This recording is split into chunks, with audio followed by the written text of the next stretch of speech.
The term popular music belongs to a number of musical genres, having wide appeal, and typically distributed to large audiences through the music industry. These forms and styles can be enjoyed and performed by people with little or no musical training. It stands in contrast to both art music and traditional or folk music. Art music was historically disseminated through the performances of written music, although since the beginning of the recording industry, it is also disseminated through recordings. Traditional music forms such as early blues songs or hymns were passed along orally or to smaller, local audiences. The original application of the term is to music of the 1880s Tin Pan Alley period in the United States. Although popular music sometimes is known as pop music, the two terms are not interchangeable. Popular music is a generic term for a wide variety of genres of music that appeal to the tastes of a large segment of the population, whereas pop music usually refers to a specific musical genre within popular music. Popular music songs and pieces typically have easily singable melodies. The song structure of popular music commonly involves repetition of sections, with the verse and chorus or refrain repeating throughout the song and the bridge providing a contrasting and transitional section within a piece. In the 2000s, with songs and pieces available as digital sound files, it has become easier for music to spread from one country or region to another. Some popular music forms have become global, while others have a wide appeal within the culture of their origin. Through the mixture of musical genres, new popular music forms are created to reflect the ideals of a global culture. The examples of Africa, Indonesia, and the Middle East show how Western popular music styles can blend with local musical traditions to create new hybrid styles. Definition: scholars have classified music as popular based on various factors, including whether a song or piece becomes known to listeners mainly from hearing the music, its appeal to diverse listeners, its treatment as a marketplace commodity in a capitalist context, and other factors. Sales of recordings or sheet music are one measure. Middleton and Manuel note that this definition has problems because multiple listens or plays of the same song or piece are not counted. Evaluating appeal based on size of audience or whether audience is of a certain social class is another way to define popular music, but this, too, has problems in that social categories of people cannot be applied accurately to musical styles. Manuel states that one criticism of popular music is that it is produced by large media conglomerates and passively consumed by the public, who merely buy or reject what music is being produced. He claims that the listeners in the scenario would not have been able to make the choice of the favorite music, which negates the previous conception of popular music. Moreover, understandings of popular music have changed with time. Middleton argues that if research were to be done on the field of popular music, there would be a level of stability within societies to characterize historical periods, distribution of music, and the patterns of influence and continuity within the popular styles of music. Anahid Kasabian separated popular music into four categories: popular as populist, or having overtones of liberation and expression; popular as folk, or stating that the music is written by the people, for themselves; popular as counterculture, or empowering citizens to act against the oppression they face; and popular as mass, or the music becomes the tool for oppression. As society's popular music reflects the ideals that are prevalent at the time it is performed or published. David Reisman states that the youth audiences of popular music fit into either a majority group or a subculture. The majority group listens to the commercially produced styles, while the subcultures find a minority style to transmit their own values. This allows youth to choose what music they identify with, which gives them power as consumers to control the market of popular music. Form of Western popular music. form in popular music is most often sectional, the most common sections being verse, chorus, a refrain, and bridge. Other common forms include 32-bar form, chorus from asterisk, and 12-bar blues. Popular music songs are rarely composed using different music for each stanza of the lyrics. The verse and chorus are considered the primary elements. Each verse usually has the same melody, but the lyrics change for most verses. The chorus usually has a melodic phrase and a key lyrical line which is repeated. Pop songs may have an introduction and coda, but these elements are not essential to the identity of most songs. Pop songs that use verses and choruses often have a bridge, which, as its name suggests, is a section which connects the verse and chorus at one or more points in the song. The verse and chorus are usually repeated throughout the song, while the bridge, intro, and coda tend to be used only once. Some pop songs may have a solo section, particularly in rock or blues-influenced pop. During the solo section, one or more instruments play a melodic line which may be the melody used by the singer, or, in blues or jazz-influenced pop, the solo may be improvised based on the chord progression. A solo usually features a single instrumental performer or, less commonly, more than one instrumentalist. 32-bar form uses 4 sections, most often 8 measures long each, 2 verses or A sections, a contrasting B section and a return of the verse in one last A section. The verse-chorus form or ABA may be combined with AABA form, in compound AABA forms.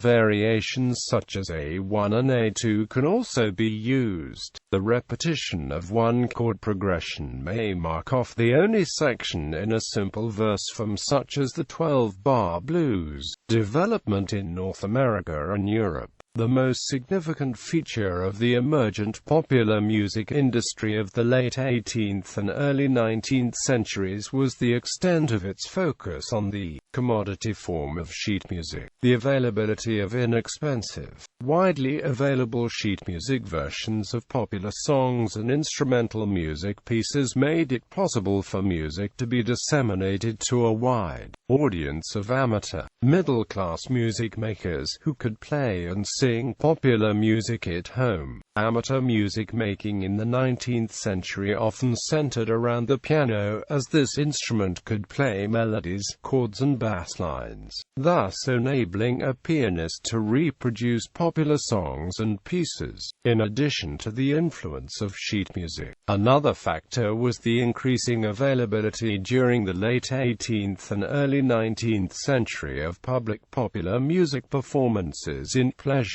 gardens and dance halls, popular theaters and concert rooms. The early popular music performers worked hand in hand with the sheet music industry to promote popular sheet music. One of the early popular music performers to attain widespread popularity was a Swedish opera singer Jenny Lind, who toured the US in the mid-19th century. In addition to living room amateur music making during the 19th century, more people began getting involved in music during this era by participating in amateur choirs, joining brass bands or playing in amateur orchestras. The center of the music publishing industry in the U.S. during the late 19th century was in New York's Tin Pan Alley district. The Tin Pan Alley music publishers developed a new method for promoting sheet music: incessant promotion of new songs. One of the technological innovations that helped to spread popular music around the turn of the century was player pianos. A player piano could be used to record a skilled pianist's rendition of a piano piece. This recorded performance could be played back on another player piano. This allowed a larger number of music lovers to hear the new popular piano tunes. By the early 1900s, the big trends in popular music were the increasing popularity of vaudeville theaters and dance halls and a new invention, the gramophone player. The record industry grew very rapidly. By 1920 there were almost 80 record companies in Britain, and almost 200 in the USA. The availability of records enabled a larger percentage of the population to hear the top singers and bands. Radio broadcasting of music, which began in the early 1920s, helped to spread popular songs to a huge audience, enabling a much larger proportion of the population to hear songs performed by professional singers and music ensembles, including individuals from lower income groups who previously would not have been able to afford concert tickets. Radio broadcasting increased the ability of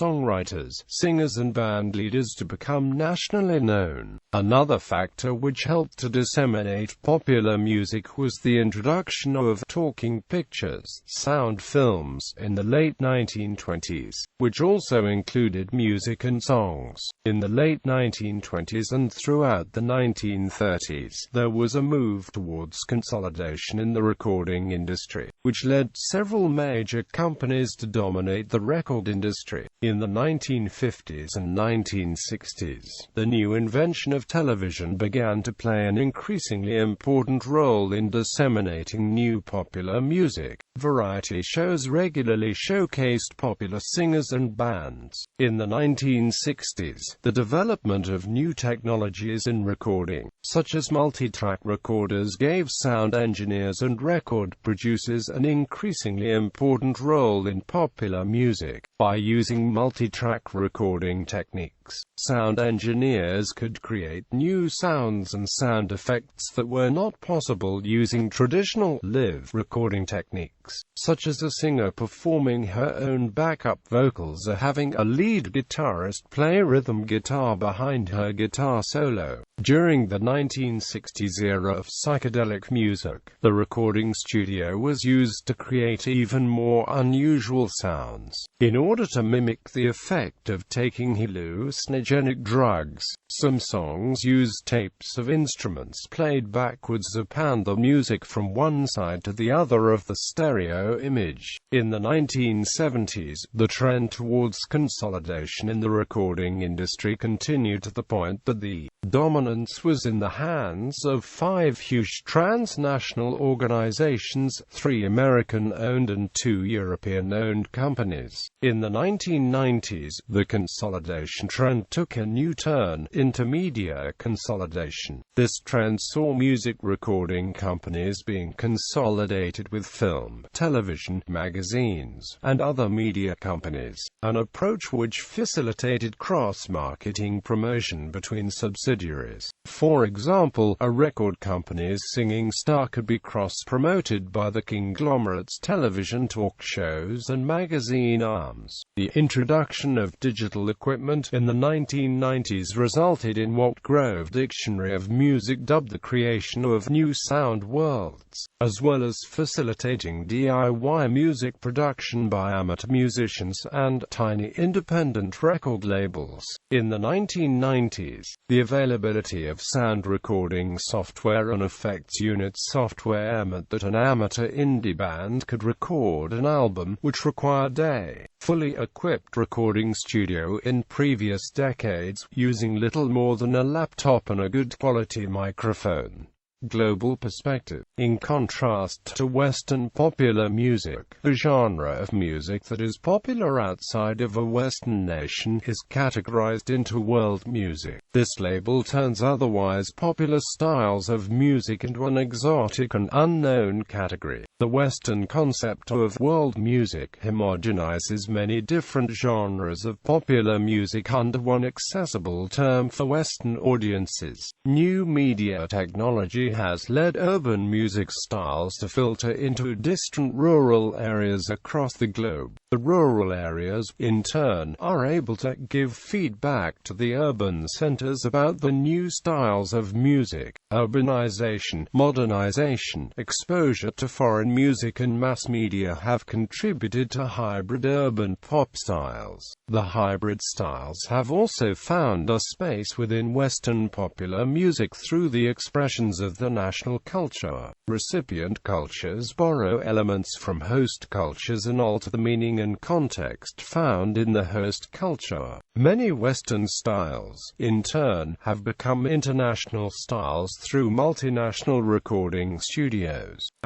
Popular African music styles have stemmed from traditional entertainment genres, rather than evolving from music used with certain traditional ceremonies like weddings, births, or funerals. African popular music as a whole has been influenced by European countries, African American and Afro-Latin music, and region-specific styles that became popular across a wider range of people. The genre of music, Maskanda, is popular in its culture of origin, South Africa. Although Maskanda is a traditional music genre by definition, the people who listen to it influence the ideals that are brought forth in the music. A popular Maskandi artist, Fuzekamizi, had to lessen the political influence within his music to be ready for the public sphere. His music producer, Wes Nkosi, was looking for the commercial success in Fuzekamizi's music rather than starting a political controversy. Political songs have been an important category of African popular music in many societies.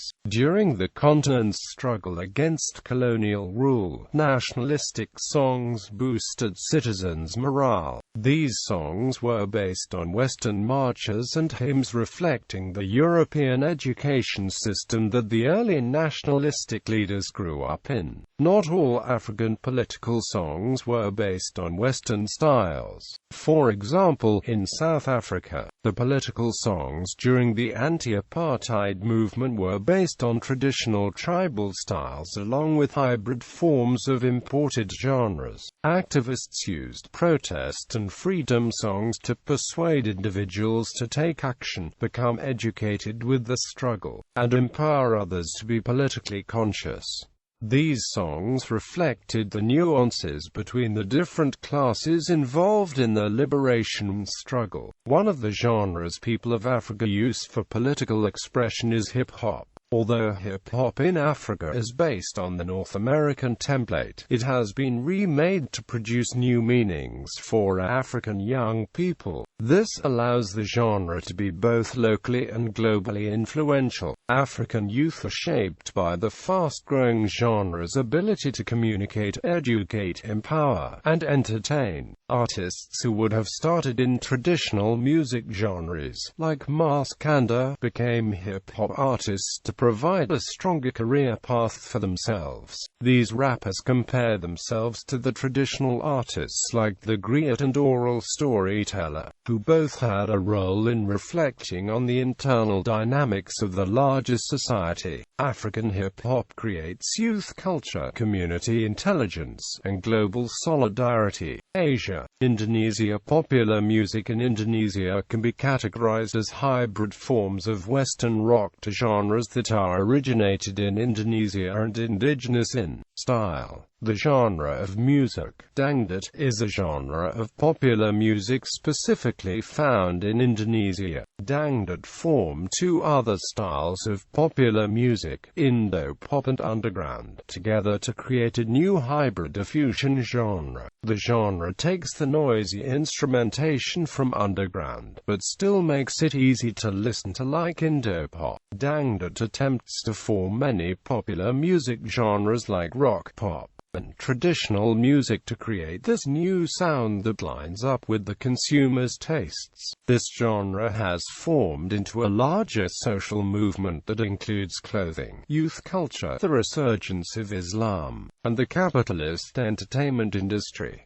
Another music scene that is popular in Indonesia is punk rock. This genre was shaped in Indonesia by the local interpretations of the media from the larger global punk movement. Jeremy Wallach argues that while Green Day was seen as the death of punk, in Indonesia they were the catalyst for a larger punk movement. Punk in Indonesia calls on the English-speaking world to embrace the global sects of the punk culture and become open-minded open-minded to the transnational genre. China. In a study involving young students in Shanghai, youth find that they enjoy to listen to both Chinese, other Asian nationalities, and Anglo-American popular music.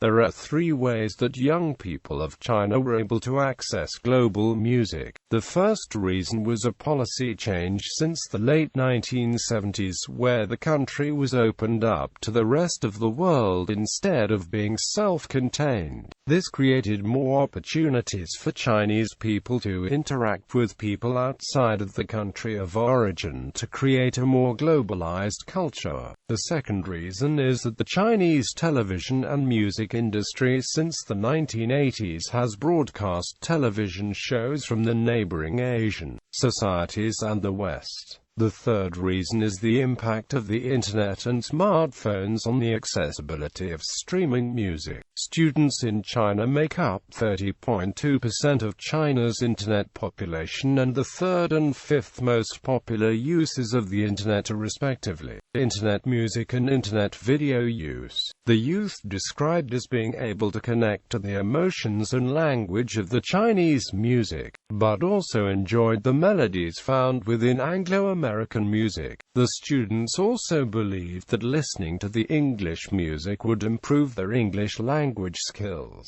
Middle East modernization of music in the Arab world involved borrowing inspiration from Turkish music and Western musical styles. The late Egyptian singer Kulthum stated, "We must respect ourselves and art. The Indians have set a good example for us. They show great respect for themselves and their arts. Wherever they are, they wear the native dress and the music is known throughout the world.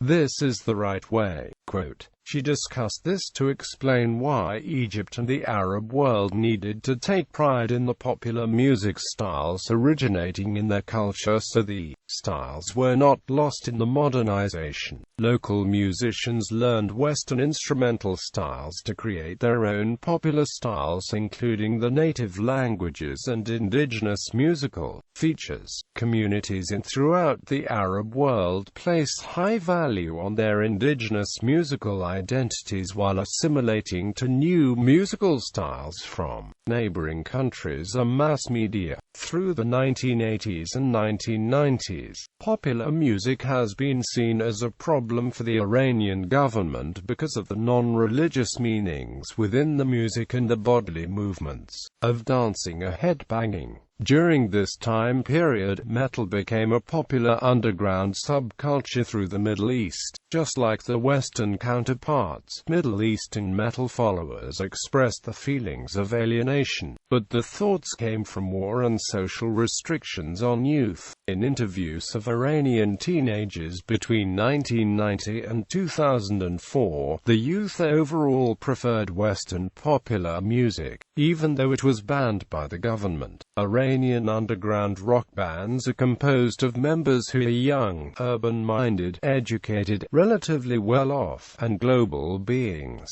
Iranian rock is described by the traits that these band members possess. The youth who take part in underground music in the Middle East are aware of the social constraints of the countries, but they are not optimistic about social change. Iranian rock bands have taken up an internationalist position to express the rebellion from the discourses in the national governments.